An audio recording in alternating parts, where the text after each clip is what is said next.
The Bengali টিউশনে তোমাদের সকলকে স্বাগত। আমি শুভময়। আজ তোমাদের নীরেন্দ্রনাথ চক্রবর্তীর লেখা আবহমান কবিতাটি নিয়ে আলোচনা করব। এই আবহমান কবিতাটি সিবিএসইর ক্লাস 9-এর অন্তর্গত। নীরেন্দ্রনাথ চক্রবর্তী ছিলেন বাংলা সাহিত্যের এবং বাংলা কবিতার জগতে এক উজ্জ্বলতম নক্ষত্র। জীবনানন্দের পরে যদি তার সঙ্গে কাউকে তুলনা করা যায় তাহলে শঙ্খ ঘোষ এবং সুনীল গঙ্গোপাধ্যায়ের নাম নিয়ে আসা যেতে পারে। 1924 সালের অক্টোবর মাসে তিনি ফরিদপুরের চান্দা নামক একটি গ্রামে জন্মগ্রহণ করেছিলেন। পিতা ছিলেন জিতেন্দ্রনাথ চক্রবর্তী। তিনি পেশায় একজন অধ্যাপক ছিলেন। লেখাপড়া পাশ করেন তিনি গ্রামের একটি পাঠশালা থেকে। পরে তিনি বিএ পাশ করেছিলেন কলকাতার সেন্ট পলস কলেজ থেকে। নীরেন্দ্রনাথ চক্রবর্তী পেশায় ছিলেন একজন সাংবাদিক। তিনি সত্যযুগ নামে একটি পত্রিকার অফিসে চাকরি করতেন। তিনি আনন্দবাজার পত্রিকায়ও চাকরি শুরু করেছিলেন। এই আবহমান আমরা যে এখন আলোচনা করব আবহমান কবিতাটি অন্ধকার বারান্দা কাব্যগ্রন্থের 30 নম্বর কবিতা। এই কাব্যের প্রকাশকাল ছিল 1961 খ্রিস্টাব্দের এপ্রিল মাসে। এই কাব্যগ্রন্থের প্রচ্ছদ এঁকেছিলেন অধ্যাপক পূর্ণেন্দু পাত্র। কাব্যটি উৎসর্গ করা হয়েছিল সন্তোষ কুমার ঘোষ মহাশয়কে। এবার আমরা আবহমান কবিতাটির বিষয়বস্তু নিয়ে সংক্ষেপে আলোচনা করব। আমরা দেখেছি বা কবি আমাদেরকে বলেছেন, নগর জীবনে থাকতে থাকতে এক সময় মানুষ ক্লান্ত হয়ে ওঠে এবং তখন তারা পল্লীগ্রামে আবার ফিরে যেতে চায়। আসলে কি বলতো, নগর মানুষকে ক্লান্ত করে তোলে। তোমরা দেখো না, কলকাতা বা দিল্লি বা মুম্বাই যেখানেই যাও না কেন, সেখানে সব সময় ব্যস্ততা। সেখানে মানুষের একটুও সময় নেই, কারোর সাথে কেউ কথা বলবে সেই সময়টুকু পর্যন্ত নেই। তাই কবি বলেছিলেন, নগর মানেই কর্মব্যস্ততা। সেখানে মানুষকে সে কর্মব্যস্ত করে তোলে। এই নগরে প্রত্যেককে চেনেও না এবং সবাই কারো সাথে কেউ কথা বলে না। যে যার মতো ব্যস্ত থাকে এবং প্রত্যেকেই সবসময় একটা দৌড়াদৌড়ির মধ্যে দিয়েই চলাচল করে।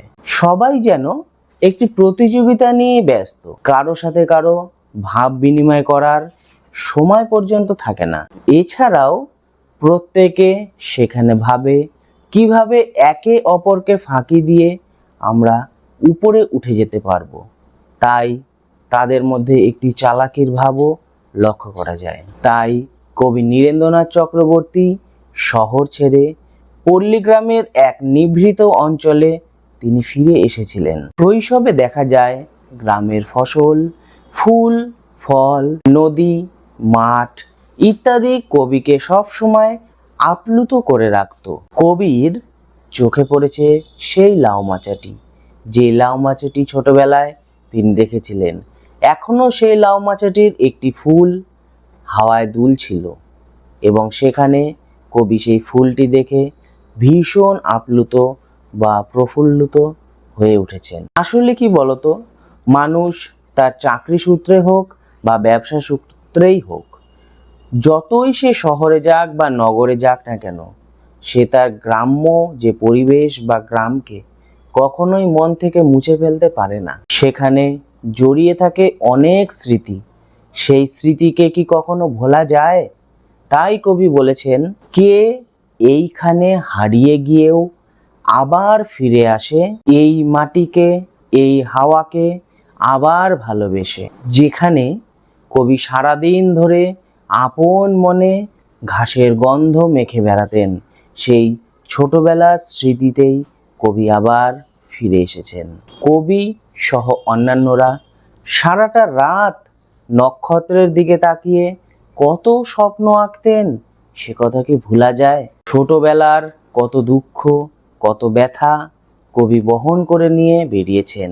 এখনো তিনি অনুভব করেন নদীর হাওয়া সেই স্নিগ্ধ শীতল হাওয়া কিভাবে তার শরীরকে স্নিগ্ধ করে তুলতো বা একটি স্বপ্নের জগতে নিয়ে চলে যেত। কবি যেন চোখ বন্ধ করলেই দেখতে পান লাউ মাচাটার পাশে এখনো সেই ফুলটি দুলছে, অর্থাৎ প্রকৃতির বিমুক্ত স্মৃতি কবি এখনো ভুলে যেতে পারেননি। সেই প্রকৃতিতেই এখনো কুন্দ ফুলের হাসি বিলীন হয়ে থাকে না, মানে কুন্দ ফুলের হাসি এখনো লেগেই থাকে। আর এই প্রকৃতির কোলেই কবিতায় খুঁজে পেয়েছেন বেঁচে থাকার ঠিকানা বা বেঁচে থাকার রসদ। এখানে লাউ মাচার পাশে একটি ছোট্ট ফুলকে দুলতে দেখা যায়। কবিতাটি এখানেই শেষ। এর বিষয়বস্তু খুব সামান্যভাবে আমরা আলোচনা করলাম। এবার কবিতাটির এসএকিউ প্রশ্ন উত্তর নিয়ে আমরা আলোচনা করব। কোথায় গিয়ে দাঁড়াতে বলেছেন? উত্তর, কবি নীরেন্দ্রনাথ চক্রবর্তী আবহমান কবিতায় উঠানে লাউ মাচাটার পাশে দাঁড়াতে বলেছেন। সন্ধ্যার বাতাসে কি দুলছে? উত্তর, সন্ধ্যার বাতাসে একটি ফুল দুলছে। ছোট ফুলটি দুলছিল কেন? উত্তর, ছোট ফুলটি সন্ধ্যার বাতাস লাগায় দুলছিল। কে এইখানে ঘর বেঁধেছিল নিবিড় অনুরাগে? এইখানে বলতে কোন স্থানের কথা বলা হয়েছে? উত্তর, এইখানে বলতে কবি নীরেন্দ্রনাথ চক্রবর্তীর গ্রামের কথা বলা হয়েছে।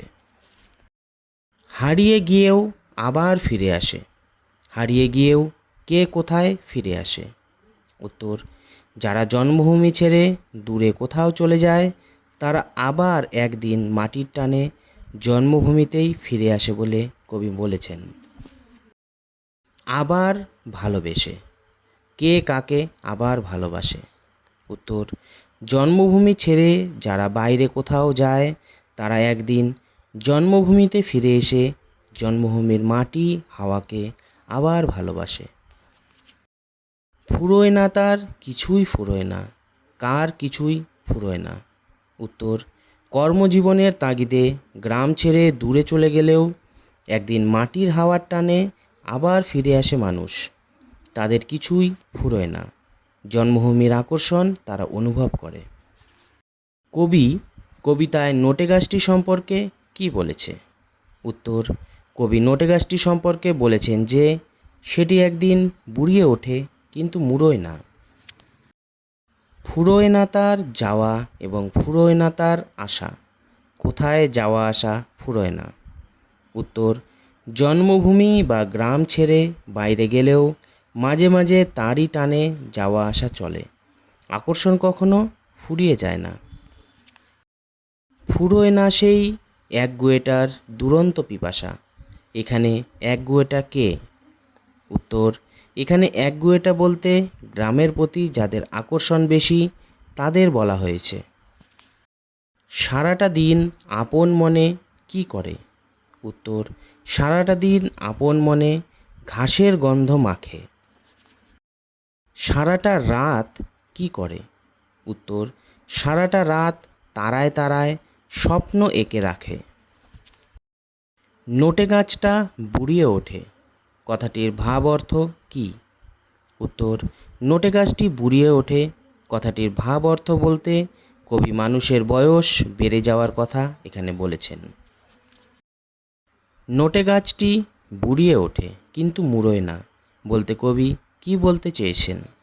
উত্তর, উক্ত কথাটির মধ্য দিয়ে কবি বলেছেন যে মানুষের বয়স বাড়লেও তার গ্রাম জন্মভূমির আকর্ষণ মরে যায় না, এ কথাটি বলতে চেয়েছেন। নেভে না তার যন্ত্রণা বলতে কবি কিসের যন্ত্রণার কথা বলেছেন? উত্তর, কবি এখানে জন্মভূমি থেকে দূরে থাকার যন্ত্রণার কথা বলেছেন। দুঃখ হয় না বাসি কবি বলেছেন কেন? উত্তর, জননীর যন্ত্রণা ও দুঃখ আজন্ম থাকে বলেই কবি বাসি হয় না বলেছেন। বাগান থেকে কি হারিয়ে যায় না? উত্তর, বাগান থেকে কুন্দ ফুলের হাসি হারিয়ে যায় না বলে কবি বলেছেন। তেমনি করেই সূর্য ওঠে কবি তেমনি বলেছেন কেন? উত্তর, প্রকৃতি রাজ্যের দৈনন্দিন সূচির কোনো পরিবর্তন হয় না বলেই কবি তেমনি বলেছেন। সান্ধ্য নদীর হাওয়া কখন ছুটে আসে? উত্তর, প্রকৃতি রাজ্যে সূর্য অস্ত যাওয়ার পর ছায়া নামলে সান্ধ্য নদীর হাওয়া ছুটে আসে। তেমনি করেই সূর্য ওঠে, তেমনি করেই ছায়া নামলে আবার ছুটে আসে সান্ধ্য নদীর হাওয়া। কথাটির অর্থ পরিস্ফুট করো। উত্তর, প্রশ্নোদ্ধৃত অংশটি কবি নীরেন্দ্রনাথ চক্রবর্তীর আবহমান কবিতা থেকে গৃহীত। কবি এখানে তার জন্মভূমির বুকে প্রকৃতির অকৃপণ দান ও সৌন্দর্যের কথা বলেছেন। প্রতিদিনের সূর্য ওঠা, অস্ত যাওয়া, সন্ধ্যা নামা, নদীর বুক থেকে আসা শীতল বায়ুর স্পর্শ সবই জন্মভূমির বুকে আবহমান। জন্মভূমি মা তার সন্তানদের জন্য সব কিছু সাজিয়ে রেখেছে।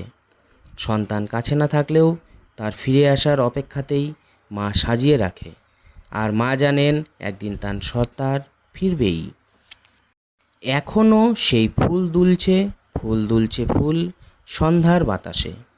কবি উদ্ধৃতাংশে এখনও শব্দটি ব্যবহার করেছেন কেন? উত্তর, কবি নীরেন্দ্রনাথ চক্রবর্তীর আবহমান শীর্ষক কবিতা থেকে আলোচ্য অংশটি গৃহীত। জন্মভূমির আকর্ষণ কবি অনুভব করেছেন হৃদয় দিয়ে, তাই তাকে ছেড়ে যারা বিদেশে বিভুই পথে পাড়ি দিয়েছে, কবির বিশ্বাস তারা একদিন ফিরবেই। কবি প্রত্যয় জাগিয়ে তাদের উদ্দেশ্যে বলেছেন, জন্মভূমি মা অকৃপণ হস্তে অন্তরের উপাদান সাজিয়ে রেখেছে। যা আগে ছিল তা এখনও বর্তমান, কিছুই হারায়নি। ফিরে এলে সবই হৃদয়ে অনুভূত হবে। অতীতের জিনিস আজও বর্তমান বলে কবি এখনও শব্দটি ব্যবহার করেছেন। যা গিয়ে তোর উঠানে তোর দ্বারা, লাউ মাচাটার পাশে। কবি কাকে কেন উঠানের লাউ মাচাটার পাশে দাঁড়াতে বলেছেন? উত্তর, কবি নীরেন্দ্রনাথ চক্রবর্তী তাঁর আবহমান কবিতায় গ্রাম ছেড়ে শহর অভিমুখী বা বাইরে থাকা মানুষদের উদ্দেশ্যে একথা বলেছেন। কবি গ্রাম্য প্রকৃতির আকর্ষণে তার ভালোবাসায় বিমুগ্ধ। শহরের পরিবেশ কবিকে তেমন আকৃষ্ট করেননি। তাই কবি বলেছেন, শৈশব কৈশোরের কাটানো পরিবেশই মানুষের জীবনের সবথেকে ভালোবাসার স্থল। সেখানেই পাওয়া যায় আনন্দ, স্পর্শানুভূতি। কবিতায় গ্রাম ছাড়া মানুষদের গ্রামে ফিরে তার উঠানে লাউ মাচাটার পাশে দাঁড়াতে বলেছেন, যেটি গ্রামের পরিচিত সাধারণ এক জায়গা। ছোট্ট একটা ফুল দুলছে, ফুল দুলছে। কবি ছোট একটা ফুল দোলার একাধিকবার বলেছেন কেন? উত্তর, কবি নীরেন্দ্রনাথ চক্রবর্তী আবহমান কবিতায় গ্রাম্য চিত্র তুলে ধরে তার ভালোবাসার কথা প্রকাশ করেছেন।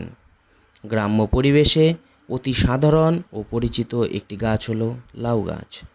তার ফুল ছোট হলেও সেই সৌন্দর্য সে বিস্তার করে, হাওয়ায় আন্দোলিত হয়। বিশেষত সন্ধ্যার শীতল পরিবেশে ফুলের উপস্থিতি হয় আরও মাধুর্যমণ্ডিত। গ্রাম্য পরিবেশের সেই সাধারণ চিত্রটি উপস্থাপিত করার জন্য কবির এরূপ উক্তি। কে এইখানে ঘর বেঁধেছে নিবিড় অনুরাগে? কে বলতে কার কথা বলা হয়েছে? এইখানে বলতে কোথায়? সেখানে ঘর বাঁধার কারণ কি? উত্তর, উদ্ধৃতাংশে কে বলতে কবি নীরেন্দ্রনাথ চক্রবর্তীর তার আবহমান কবিতায় পল্লীর বুকে একসময় যারা ঘর বেঁধে বসবাস করেছিল, কিন্তু কোনো কারণে তারা অন্যত্র চলে গিয়েছে, তাদের বুঝিয়েছেন। এইখানে বলতে জন্মভূমি গ্রাম বাংলার কথা বলা হয়েছে। গ্রাম বাংলার বুকে তাদের জন্ম, সেখানকার শান্ত প্রকৃতির বুকে লালিত হয়েছে, জন্মেছে গভীর ভালোবাসা। সেখানকার লতা ফুল প্রকৃতির সঙ্গে ভালোবেসে যাবার জন্য তারা ঘর বেঁধেছে। কে এইখানে হারিয়ে গিয়েও আবার ফিরে আসে? কেউ হারিয়ে যায় কিভাবে, আবার ফিরে আসে কেন? উত্তর, কবি নীরেন্দ্রনাথ চক্রবর্তী তার আবহমান কবিতায় গ্রাম বাংলাকে নিবিড়ভাবে ভালোবাসার কথা বলেছেন। অনেকে গ্রাম বাংলার মাটির বুকে শৈশব কৈশোর অতিবাহিত করে রুজি রোজগারের তাগিদে অন্যত্র বা শহরে চলে যায়, তাকেই কবি হারিয়ে যাওয়া বলেছেন। তবে কবি বলেছেন, যারা গ্রাম ছেড়ে চলে যায় তারা মাটির টানকে অনুভব করে, কষ্ট পায়। তাই গ্রামের প্রতি ভালোবাসার আকর্ষণে একদিন জন্মভূমিতে তারা ফিরে আসে। এই মাটিকে, এই হাওয়াকে আবার ভালোবেসে। এই মাটিকে বলতে কবি কি বুঝিয়েছেন? উদ্ধৃতিটির অর্থ বুঝিয়ে দাও। উত্তর: আলোচ্য অংশে কবি নীরেন্দ্রনাথ চক্রবর্তী এই মাটিকে বলতে গ্রাম বাংলার মাটি জন্মভূমির কথা বুঝিয়েছেন। গ্রামের শান্ত নিরালা প্রকৃতির বুকে জীবন কাটিয়ে তাকে ছেড়ে চলে যেতে মানুষের কষ্ট হয়, কিন্তু কখনো জীবনের তাগিদে, কখনো বা সুখ স্বাচ্ছন্দ্যের তীব্র বাসনায় তারা দেশ ছাড়া হয়। কবি বলেছেন, যারা যায় তারা আবার একদিন ফিরে আসে। ভালোবাসার টান হৃদয়ে চিরজাগরুক থাকে, তাই আবার ভালোবাসার নিবিড় বন্ধনে তারা বাঁধা পড়ে। ফুরোয় না তার কিছুই ফুরোয় না। কবি কার কিছু ফুরোয় না বলেছেন? কবির বক্তব্য স্পষ্ট করো। উত্তর: আবহমান কবিতায় কবি নীরেন্দ্রনাথ চক্রবর্তী গ্রাম বাংলার চিরন্তন প্রকৃতির সাধারণ রূপবৈচিত্র্যের কথা বলতে গিয়ে কিছু ফুরোয় না বলেছেন। প্রকৃতি অপরূপা, অকৃপণ দানে ভরিয়ে দিয়েছে গ্রাম্য পরিবেশ। তবে তাকে ছেড়ে যারা অন্যত্র শহরে বা বিভূই প্রদেশে গমন করে, তারা সেখানকার আকর্ষণ হয়তো অনুভব করে, কিন্তু গ্রামের চিত্র, পরিবেশ, ভালো লাগার উপাদান কিছুই হার ফুরিয়ে যায় না, তা চিরকালের। নোটে গাছটি বুড়িয়ে ওঠে কিন্তু মুড়োয় না। কবির এই উক্তির তাৎপর্য ব্যাখ্যা করো।